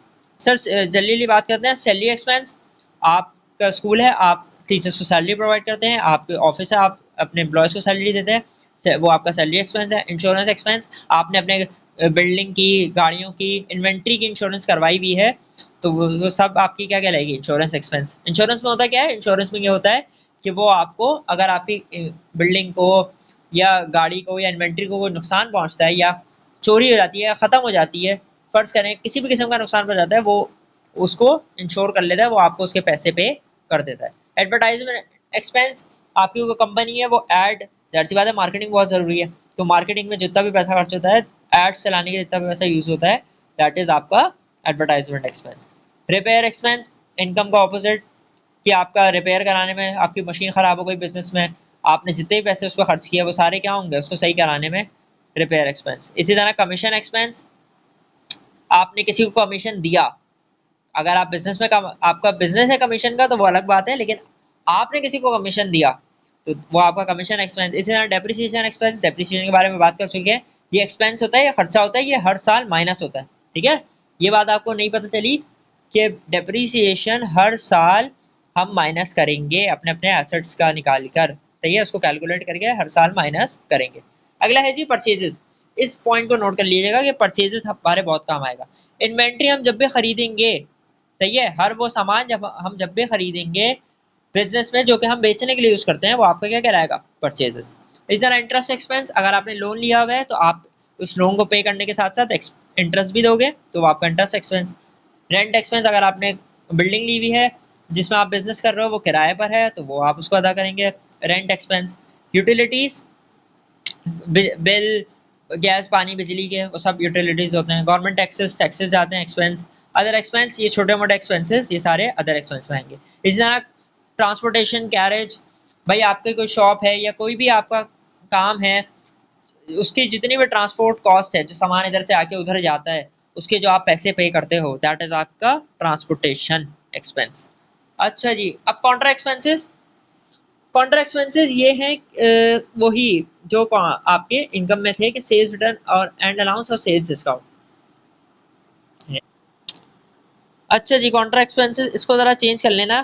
Contra expenses होते हैं परचेज रिटर्न, सेल्स रिटर्न नहीं होते। परचेज रिटर्न और अलाउंस और सेल परचेज डिस्काउंट। सही है। परचेज डिस्काउंट क्या होता है कि आपने खरीदा, कुछ सामान खरीदा, जिससे खरीदा था उसने आपको डिस्काउंट दे दिया, दैट इज परचेज डिस्काउंट। और आपको कोई चीज पसंद नहीं आई तो आपने वो चीज वापस कर दी, तो जाहिर सी बात है, आप वो चीज वापस करेंगे तो आपको या तो उतने पैसे वापस मिलेंगे, या अगर आपने उधार पे लिया था तो उतना उधार माइनस हो जाएगा आपका। तो वो उधार माइनस होना, दैट इज आपका परचेज रिटर्न। ठीक है, सिंपल। अच्छा जी, अगला है हमारे पास जनरल लेजर और टी अकाउंट। ये हमारा दूसरा चैप्टर होगा, इसके बारे में हम बात करेंगे। ठीक है, इसमें होता क्या है इसको हम ये समझ लेते हैं। It is a tool use by the accountant. Accountant जो कि अकाउंट्स बनाता है वो अकाउंटेंट कहलाता है। कि क्या करता है वो, to control the effects of transaction upon accounting equation in the form of plus और माइनस। अच्छा जी, अकाउंटिंग इक्वेशन पर भी बात रहती है, जरा उस पर भी बात करते हैं। पहले आप इसको देख लें जरा, रूल्स ऑफ डेबिट्स और क्रेडिट, ये आपको बहुत काम आएगा। इसको आपने अच्छे तरीके से याद रखना है। यहाँ पे हम पढ़ेंगे कि ये सारी हैं एसेट्स लायबिलिटीज। ये जो आपको नजर आ रहे हैं ना, ये है एसेट लायबिलिटीज, प्रोप्राइटरशिप, सही है, प्रॉफिट और रेवेन्यू, और आखिर में आपका एक्सपेंस, ई है आखिर में, इसको सही कर लेना। सही है, तो एसेट लायबिलिटीज, प्रोप्राइटरशिप, रेवेन्यू और एक्सपेंस। अब हम इनके बारे में पढ़ेंगे। जब ये इंक्रीज होती है तो हम क्या करेंगे, और जब डिक्रीज होती है तो क्या करेंगे। अच्छा जी, एसेट जब भी इंक्रीज होगा तो डेबिट होगा, और जब भी डिक्रीज होगा तो क्रेडिट होगा। लाइबिलिटी जब भी इंक्रीज होगी तो क्रेडिट होगी, और जब भी डिक्रीज होगी तो डेबिट होगी। इसी तरह प्रोप्राइटरशिप और रेवेन्यू भी जब भी इंक्रीज होगी तो क्रेडिट होगी, और डिक्रीज होगी तो डेबिट होगी। और एक्सपेंस का नेचर एसेट की तरह है कि जब बढ़ेगा तो डेबिट होगा, और क्रेडिट डिक्रीज होगा तो क्रेडिट होगा। ये मैं डेबिट क्रेडिट करके आ रहा हूँ, ये सारी बात हम आपको समझाएंगे, हम आपको दिखाएंगे कि अकाउंटिंग के रूल में होता क्या है। इसको ऐसे ही देख लो कि भाई जब हम एंट्री बनाएंगे ना, तो फर्ज करें यहाँ पे एसेट डेबिट हो रहा है तो इसको हम लिखेंगे कि एसेट डेबिट, इसको मैं वो ऐसे लिखूंगा एसेट। और अगर फर्ज करें एक्सपेंस डिक्रीज हो रहा है तो एक्सपेंस डिक्रीज होने पे क्या होता है, क्रेडिट होता है, तो ऐसे लिखेंगे हम इसको। ठीक है, ये जो लिखने का तरीका होगा ना हमारा, ये हम पढ़ेंगे अगले चैप्टर में, जनरल में। तो यहाँ से आपको समझ आ जाएगा कि डेबिट क्रेडिट होता किस तरीके से है। सही है, इस तरीके से हम चीज़ों को लिखा करेंगे कि हाँ भाई, ये रिकॉर्ड करने का तरीका है जो कि यूनिवर्सल रूल है, ये ऐसे ही रहेगा, ये कभी भी अकाउंटिंग में चेंज नहीं होगा। तो इसको आपने याद रखना है कि एसेट जब भी बढ़ेगा डेबिट होगा, लायबिलिटी जब भी बढ़ेगी क्रेडिट होगी, प्रोप्राइटरशिप जब भी बढ़ेगी क्रेडिट होगी, एक्सपेंस जब भी बढ़ेगा डेबिट होगा। ये इस बात को आपने याद रखना है, ये आपको सारे अकाउंट्स में काम आएगी। अच्छा जी, अब जरा अकाउंटिंग इक्वेशन पे थोड़ी सी बात कर लेते हैं। ज़्यादा लंबी चौड़ी नहीं है, लेकिन आपको एक कॉन्सेप्ट देना जरूरी था क्योंकि आपने एसेट्स नहीं पढ़े हुए थे। अच्छा जी, ये आ गए हमारे पास फंडामेंटल और basic accounting equation. Accounting equation ये कहती है कि किसी भी बिजनेस के एसेट बराबर होते हैं उसकी लायबिलिटी और प्रोप्राइटरशिप के। सर क्या मतलब, सर मतलब ये कि मैं अभी हम बात कर रहे थे इन्वेस्टमेंट इन्वेस्टमेंट इन्वेस्टमेंट। मैं इन्वेस्टमेंट क्या थी, कैपिटल क्या था, कि कोई भी पैसा जो कि मालिक अपने पास से बिजनेस में लेकर आता है। सर फर्ज करें मालिक लेकर आया बिजनेस में 5 लाख रुपए। सही है, 5 लाख रुपए लेकर आया, रुपए लेकर आया, रुपए क्या है, कैश। तो जब वो लेकर आया तो उसकी इन्वेस्टमेंट प्रोप्राइटरशिप होगी, ऐसा ही है। तो 5 लाख उसकी ओनरशिप हो गई बिजनेस में। ठीक है, और वो लेकर क्या आया, कैश लेकर आया, तो क्या उसका एसेट भी 5 लाख हो गया। सोचें, बताएं। एक बिजनेस ओनर जब 5 लाख रुपए बिजनेस में लेकर आया तो उसका कैपिटल, उसकी ओनरशिप 5 लाख रुपए हो गई, और वो लेकर लेकर कैश आया, सही है, पैसे लेकर आया। तो पैसे क्या है, हमारा कैश क्या है, एसेट है। तो एसेट भी हमारा 5 लाख हो जाएगा। तो अब मुझे बताएं कि एसेट क्या बराबर है लाइबिलिटीज और प्रोप्राइटरशिप के, है। इसी तरह फर्ज करें कि मालिक, हम बिजनेस का जो मालिक है वो 5 लाख नहीं 4 लाख रुपए लेकर आया। बिजनेस का जो मालिक है वो 4 लाख रुपए लेकर आया, और होता कुछ यूं है। तो बिजनेस का जो मालिक है वो 4 लाख रुपए लेकर आया, तो आपके एसेट भी कितने हो गए, 4 लाख के, और प्रोप्राइटरशिप भी कितनी हो गई, 4 लाख के। 1 लाख का आपने कर्जा ले लिया, ठीक है, 1 लाख का आपने क्या कर लिया, कर्जा ले लिया। तो कर्जा लेने से लाइबिलिटी आपकी 1 लाख बढ़ जाएगी, सही है। लाइबिलिटी कितनी हो गई, अब कर्जा आप पे कितना हो गया, 1 लाख। लेकिन उस कर्जे के बदले हमें पैसे भी तो मिले, मिले हैं ना पैसे। तो वो पैसे हम इसमें ऐड कर देंगे। तो अब आप देखें सर कि क्या प्रोप्राइटरशिप और लाइबिलिटी को प्लस करेंगे तो एसेट के बराबर हो रही है कि नहीं हो रही, हो रही है, सिंपल, ठीक है। एसेट बराबर हो रहे हैं लाइबिलिटीज और प्रोप्राइटरशिप के। अच्छा जी, अगला है complete accounting equation. Accounting equation क्या है, ये जो ऊपर आपने पढ़ी वो आधी अधूरी थी। इसकी पूरी जो पिक्चर है वो ये है कि एसेट बराबर होते हैं सिर्फ लाइबिलिटीज और प्रोप्राइटरशिप के नहीं, बल्कि बिजनेस के कमाए हुए प्रॉफिट माइनस एक्सपेंस में भी। अब ये जो प्रॉफिट माइनस एक्सपेंस है इसको जरा समझ लें, थोड़ा थोड़ा सा टाइम और लूंगा। असल में ये प्रॉफिट नहीं है, ये इनकम माइनस एक्सपेंस है। क्योंकि प्रॉफिट आता ही तब है भाई आपने सेल करी, सही है, आपने 15 रुपए की, मैंने बोला था ना 10 रुपए की चीज बनाई, 15 रुपए में बेची, तो वो 10 रुपए आपका एक्सपेंस है, और वो 15 रुपए आपका आपका रेवेन्यू है, आपकी इनकम है, ठीक है। इसको जब आप माइनस करके 5 रुपए निकालोगे ना, वो होगा आपका प्रॉफिट, सही है। तो इसको सही कर लेना, ये रेवेन्यू है, यहाँ पे डायरेक्ट प्रॉफिट नहीं है, सही है। तो ये आपके पास प्रॉफिट का भी फॉर्मूला आ गया कि revenue income minus expense, that is आपका प्रॉफिट, ठीक है। अब जरा इसको लाइव एग्जांपल से समझते हैं। आज की आखिरी बात कि होता कुछ यूं है कि आप सबसे पहले आपको मिलता है कर्जा 2 लाख रुपए का बिजनेस में चलाने के लिए। अच्छा जी, आप बिजनेस में चलाने के लिए आप 2 लाख रुपए का कर्जा लेते हैं। आपके पास घर से 1 लाख रुपए पड़े हुए थे, आप वो लेकर आते हैं, तो ये 3 लाख रुपए हो गए, 3 लाख रुपए हो गए, पैसे मिले ना आपको, ठीक है, पैसे मिले हैं आपको। तो वो पैसे एसेट में भी तो जाएंगे, तो 3 लाख की लाइबिलिटी और प्रोप्राइटरशिप हो गई, और 3 लाख का एसेट ये भी हो गया। इसी तरह प्रॉफिट, प्रॉफिट नहीं, इनकम, आप सेल करते हैं 4 लाख रुपए की, और आपका खर्चा है 1 लाख रुपए का।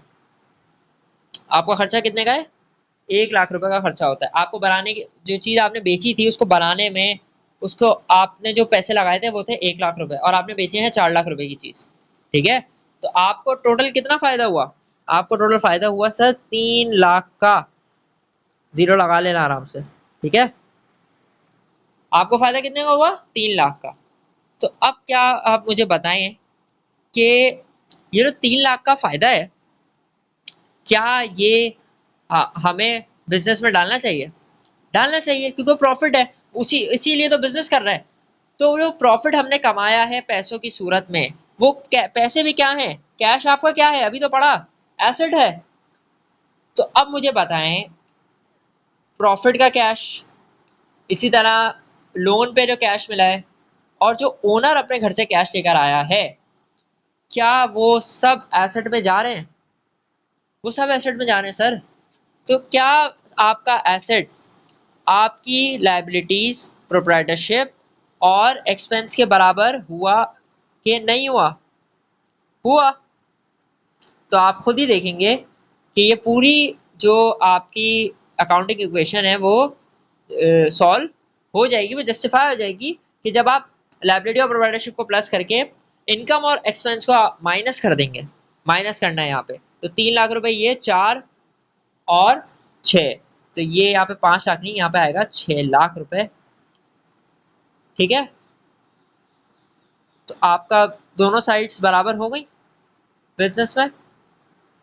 तो ये एक बेसिक अकाउंटिंग क्वेश्चन है कि किसी भी बिजनेस के एसेट, उसके लायबिलिटीज, प्रोप्राइटरशिप और प्रॉफिट माइनस वो इनकम माइनस एक्सपेंस है, यानी कि प्रॉफिट्स के बराबर होता है। ये इसकी मैंने आपको लाइव कर एग्जांपल भी दिखा दी। आई होप आपको ये बात समझ आ गई होगी। नहीं समझ आई हो तो इस एग्जांपल को दोबारा खुद से भी करके देख लीजिएगा, आपको कॉन्सेप्ट क्लियर हो जाएगा। अच्छा, टी अकाउंट की बात रह गई थी। टी अकाउंट, ये जो डेबिट क्रेडिट का रूल है ना, इसको बस बैलेंस करता है, ठीक है, इनके इफेक्ट्स को रिकॉर्ड करता है कि हाँ भाई कौन सी चीज इंक्रीज हो रही है, कौन सी डिक्रीज हो रही है, कौन सी इंक्रीज हो रही है, कौन सी डिक्रीज हो रही है। तो सही है, ये सब रिकॉर्ड करना, ये सब दिखाता कौन है हमें? टी अकाउंट दिखाता है। तो आज के लेक्चर में सिर्फ ये सारे कॉन्सेप्ट्स और ये इतनी लंबी डिस्कशन जो हमने करी वो सिर्फ इसलिए करी क्योंकि ये सारे वो कॉन्सेप्ट्स हैं जो कि आपको पूरी अकाउंटिंग में काम आएंगे। मैंने इसलिए इतना ज़्यादा टाइम लिया ताकि मैं डिटेल से एक एक बात को आहिस्ता आहिस्ता करके समझा सकूं और ताकि आपको कन्फ्यूजन बाकी ना रह जाए। ठीक है, तो आई होप आपको आज का सारा लेक्चर समझ आ गया होगा। जो पॉइंट नहीं समझ आया हो उसको बेटा लाजमी लाजमी दोबारा देख लीजिएगा। ठीक है, ये सारे कॉन्सेप्ट बहुत ज़रूरी हैं। आज के लिए इतना ही, आपसे मिलेंगे आपके पहले चैप्टर जनरल में इंशाअल्लाह ताला। Thank you so much. अल्लाह हाफिज़।